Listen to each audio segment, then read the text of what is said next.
En fait, j'ai commencé par bricoler mes instruments. Parce qu'il y avait des trucs qui me dérangeaient, puis j'avais pas trop de sous pour m'en acheter, donc voilà, j'ai commencé petit à petit à démonter, à recouper dans mes instruments. Et puis jusqu'à ce que je m'y intéresse vraiment beaucoup et que je veuille faire quelque chose de sérieux. Donc j'ai fait une école en Angleterre. Il fait partie quand même des 4-5 meilleurs luthiers mondiaux. Sauf que les autres luthiers vont être 2 à 3 fois plus chers, sur des basses qui vont être plus lourdes, et surtout sur des basses qui vont avoir moins d'âme. La tradition américaine, c'est de travailler avec des densités vraiment importantes.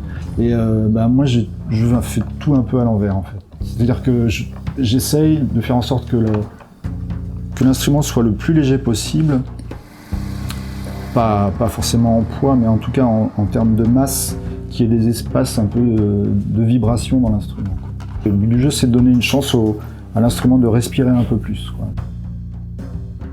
Et puis j'essaie de plus en plus de travailler avec des essences locales, comme l'aulne, comme le frêne. Il faut vraiment qu'on se penche un peu plus là-dessus, autant les constructeurs que la clientèle, je pense.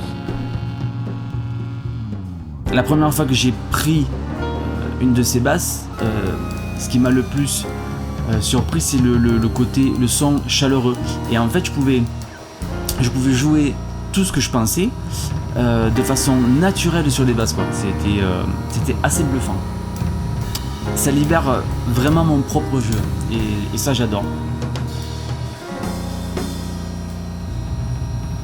Il va savoir en fait guider le bassiste sur les choix de bois ou d'assemblage pour créer une basse qui va coller au mieux à la personnalité.